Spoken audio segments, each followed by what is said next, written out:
Pasamos ahora, Carlos, a el equipo de Los Ángeles. Y antes de comenzar a hablar de Los Ángeles, recuerden que en otro video previo hablábamos que el enfoque del equipo al comienzo de temporada, que fue tan paupérrimo, con marca de 2 victorias y 10 derrotas, era Russell Westbrook. Oh, no encaja Russell Westbrook, hay que traspasarlo, hay que sacarlo del cuadro titular. Mira lo mal que tira, mira cómo no se compaginan, no puede jugar con Anthony Davis ni con LeBron James. Y nosotros advertimos en ese momento lo siguiente, escuchemos. Y esa es la gran diferencia en la NBA cuando se juegan tantos partidos y se juegan tantos minutos por partido. Y es mantener una consistencia en la excelencia.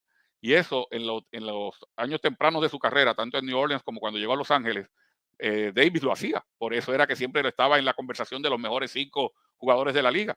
Pero esa excelencia no la ha podido mantener por trechos largos de partido, y mucho menos por trechos largos de temporada. De nuevo, quizás uno le puede dar un poquito la excusa de las lesiones que le han estado acortando tiempo de juego en las temporadas anteriores, pero no hay duda de que no es el mismo en ninguno de los dos costados de la cancha. Si este equipo quiere llegar a playoffs, Anthony Davis tiene que ser candidato a jugador defensivo del año.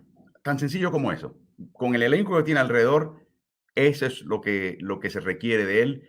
Ojalá llegue a ese nivel. Nadie quiere ver a un jugador no llegar a su máximo potencial. Pero yo creo que hasta cierto punto Russell Westbrook es una distracción, es un morbo, ¿no? Es la locura de Russell Westbrook.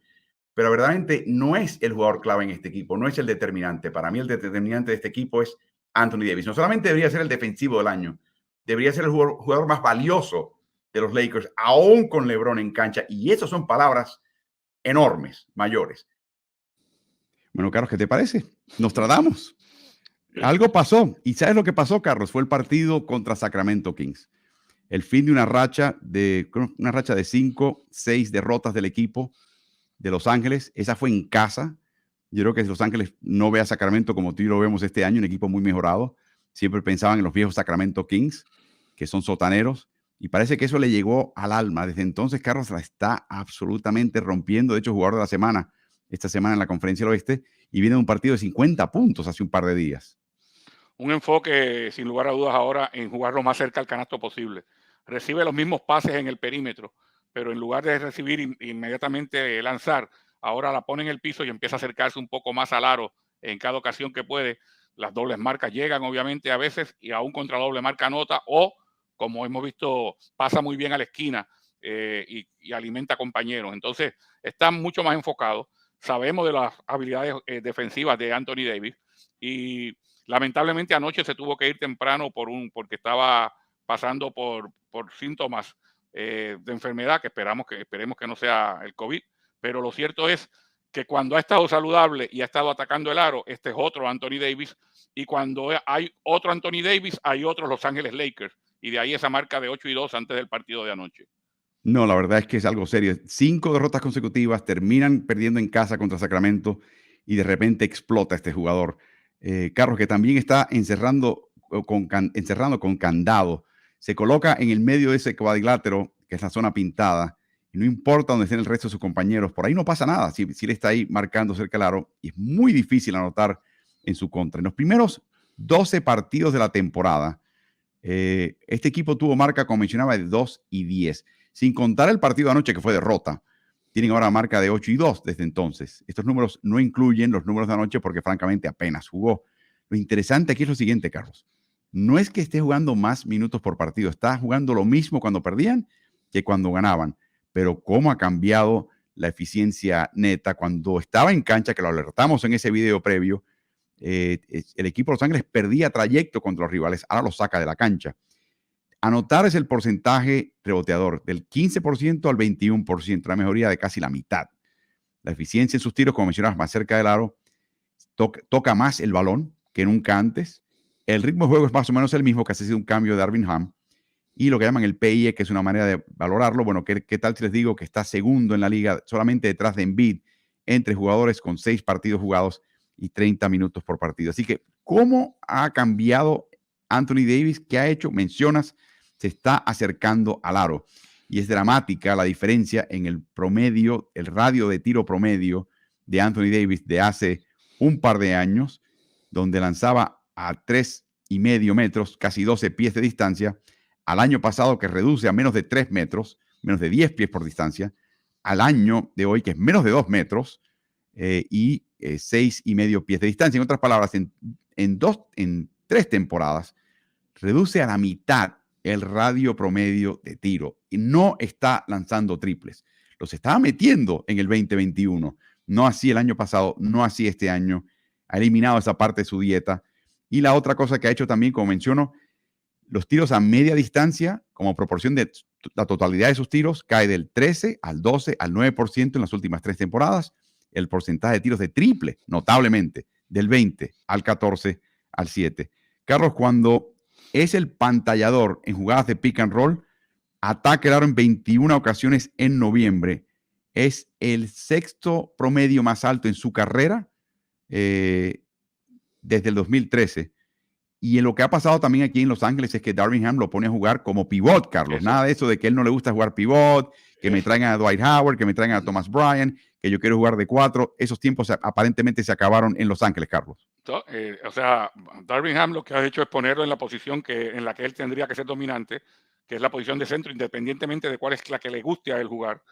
Y en esa posición ha estado más cerca del aro, ha estado más defensivo, ha estado con la responsabilidad de defender quizás más cerca del canasto porque tiene al pivot contrario. Todo eso le ha hecho cambiar su juego. Y los jugadores que juegan la posición de pivot, que se conformen con que luchar por la posición de sustituto de Anthony Davis. Ayer Bryant, que tuvo que entrar a cancha por largos periodos de tiempo, precisamente ante la lesión de la enfermedad de Davis, tuvo un buen juego, pero esos jugadores no van a estar jugando con Davis al mismo tiempo, sino que se juega con un falso 4, con LeBron James como si fuera el 4 en muchas ocasiones, con un cuadro más bajo, o con el mismo Walker jugando a veces de 4, y él se encarga de la pintura, se encarga de la posición de centro y punto. Carlos, tú sabes el mano a mano donde él levanta el drible en el perímetro y viene un compañero y él le entrega el balón a mano. Se está convirtiendo también en el maestro en hacer eso como finta, quedarse con el balón y atacar el aro. Entre los 26 jugadores en la liga que promedian ese ataque al aro de la pantalla, una pantalla falsa, es el que tiene la mayor eficiencia. En cuanto a defensivo, sus 2.3 tapas por partido, cuarto en la liga, es el único pivot en la NBA que promedia, que está entre los 25 mejores robadores de balón. Y este equipo, mencionabas la defensiva de media cancha, comenzó la semana con la mejor defensiva de media cancha, está ahora cuarto en la liga y es algo verdaderamente increíble. 55 puntos en Washington el domingo, es la quinta actuación de 50 puntos este año. Embiid, Booker, Garland, Steph Curry. Solamente, escucha este otro dato que es importante, solamente en 3 ocasiones en los 20 años de carrera de LeBron James, un compañero de él llegó a alcanzar los 50 puntos cuando James estuvo presente y jugó ese partido. Anthony Davis ya lo ha hecho en 2 ocasiones. El único previo, un tal Kyrie Irving con 57 puntos en San Antonio en una victoria en marzo del 2015 en la prórroga. Tiene 25, 10 puntos y un porcentaje de campo del 50% al menos en cada uno de los últimos 9 partidos que jugó completo. Solamente un jugador en los últimos 50 años en la NBA ha producido una racha más larga que 9 partidos consecutivos con al menos 25 puntos, al menos 10 rebotes y al menos un 50% de campo, y ese es Shaquille O'Neal, que tuvo 11 partidos de esa índole entre 2000 y 2001, promedia 35 puntos, 16 rebotes en esos 9 partidos. El único otro jugador que ha tenido al menos 35 puntos y 15 rebotes a través de por lo menos 9 partidos es Moses Malone, 1981-82. Estamos hablando de una producción absolutamente extraordinaria que, de nuevo, tiene de vuelta al equipo de Los Ángeles, lo tiene básicamente en la mediocridad. Si continúan así, obviamente, ese equipo va a ascender a los playoffs y va a romperla en los playoffs a ese paso. Y de repente un equipo que estaba ya liquidado, que había que empezar a desbaratar y que había que empezar en el futuro, se transforma. La gran interrogante que ni tú ni yo podemos contestar es si todo esto, Carlos, es sostenible. Claro, y sobre todo lo que vimos ayer, ¿no? El hecho de que él no pudiera completar el partido, la salud. Yo creo que la salud del equipo en general, pero de Anthony Davis en particular, es sumamente importante para que los Lakers puedan seguir ascendiendo. Y por último, Carlos, ya hablamos en un video previo de cómo Darvin Ham estaba tratando de lidiar con Russell Westbrook. Aquí ves otro cambio que es obviamente generado por el cuerpo técnico y quizás un poquito en contra del deseo y voluntad del jugador estrella. ¿Qué te parece lo que está haciendo Darvin Ham? Sí, lo envió a la banca y Westbrook produce cuando está como parte de la segunda escuadra, pero produce también cuando está al lado de LeBron y de Davis. O sea, ha estado jugando mucho mejor. No se pueden estar mirando los porcentajes de campo, especialmente cuando se va a la esquina y le hacen ese pase y casi es un milagro cuando la encesta. Pero cuando empieza a crear situaciones él con el drible, cuando va y se acerca al canasto, cuando es el Russell Westbrook agresivo que ha sido durante toda su carrera, le está dando buenas cosas a los Lakers. Así que Ham haciendo pequeños ajustes con lo que tiene en manos. Tiene talento en manos, pero también tiene un equipo un poquito desbalanceado y está tratando de hallar la fórmula y también está teniendo cierto éxito. Veremos si el caso de Davis es absolutamente sostenible, pero sería, al paso que va, es el MVP de la liga. O sea, ese tipo de producción que es histórica, de corte histórico, veremos si es capaz de sostener este ritmo el uniceja Anthony Davis. Claudio Rodríguez García tiene dos preguntas. ¿Por qué el básquet de hoy luce tan egoísta? Y segundo, volveremos a ver un baloncesto de vieja escuela, Carlos.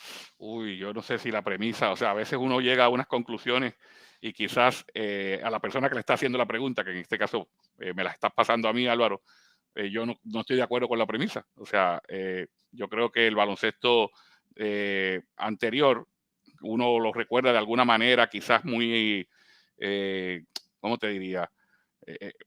Con nostalgia, uno lo recuerda con nostalgia y lo ve mejor, pero yo me acuerdo de jugadores que básicamente recibían la bola y dieran un hoyo negro, específicamente Will Chamberlain, que todos los récords de anotaciones que hay en la liga siempre dice, bueno, lo logró fulano y el otro que lo había logrado era Will Chamberlain.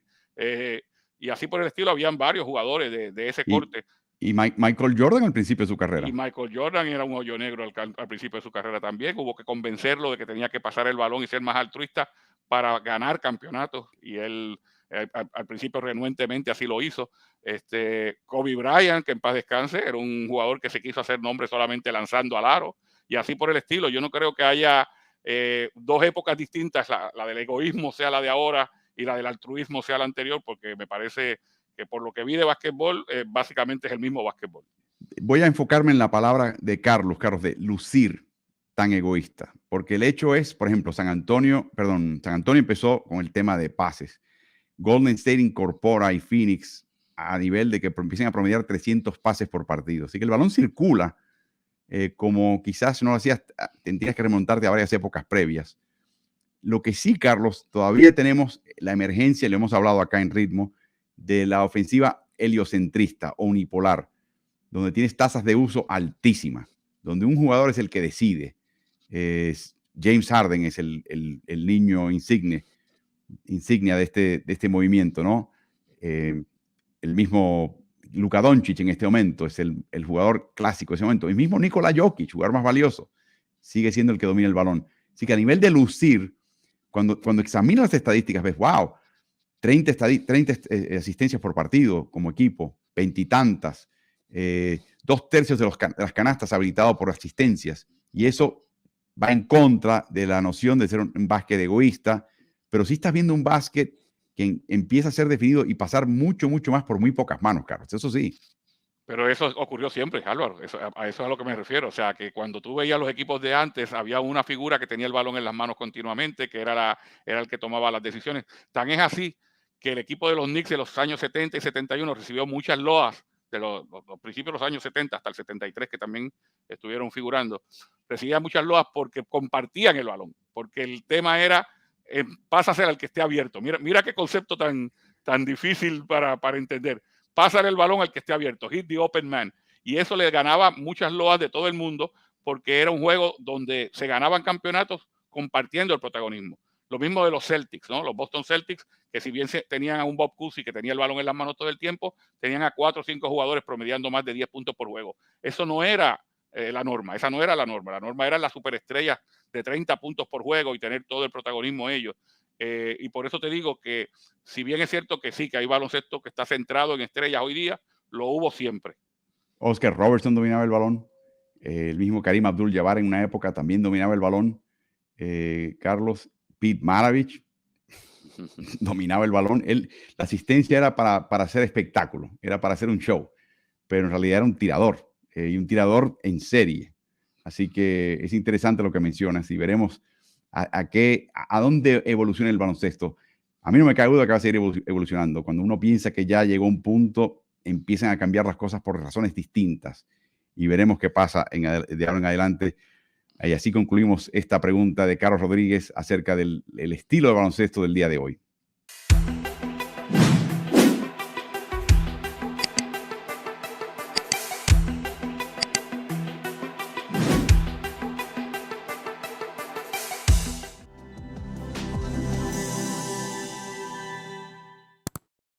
¿Y tú? ¿Estás en ritmo?